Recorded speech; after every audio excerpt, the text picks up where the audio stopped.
Hello everyone. ఇక్కడ గణేష్ అయితే 'ప్రభాస్‌కి die hard' fan అనమాట. 'బాహుబలి ద ఎపిక్' అయితే రిలీజ్ అయితుంది కదా! దానికోసం అయితే తనకు తోడు కావాలని నన్ను కూడా తెచ్చుకున్నాడు. 1 అవర్ ముందే థియేటర్‌కి తీసుకొచ్చాడు ఇక్కడ ఎవ్వరు రాకపోయినా.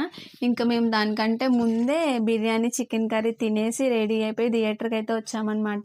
అండ్ ఈ బిర్యానీతో థమ్స్ అప్ ఎంత అవాయిడ్ చేద్దామన్నా అస్సలు అవ్వట్లేదు. అసలు కంప్లీట్ చేసినట్టే ఉండట్లేదు. ఎన్ని వీడియోస్ చూస్తున్నా థమ్స్ అప్ బిర్యానీతో తినడం మంచిది కాదు, తాగడం మంచిది కాదు అన్నా అస్సలు అవాయిడ్ చేయలేకపోతున్నా. ఇంకా మూవీ గురించి చెప్పాలంటే ఇంకా ఫ్యాన్స్ అందరూ ఒక రేంజ్‌లో హైప్ ఇచ్చారు. అంత బావుంది. ఏంటో ఆల్రెడీ చూసిన మూవీ అన్నా ఏదో కొత్తగా చూస్తున్న ఫీల్ అయితే అనిపిచ్చింది.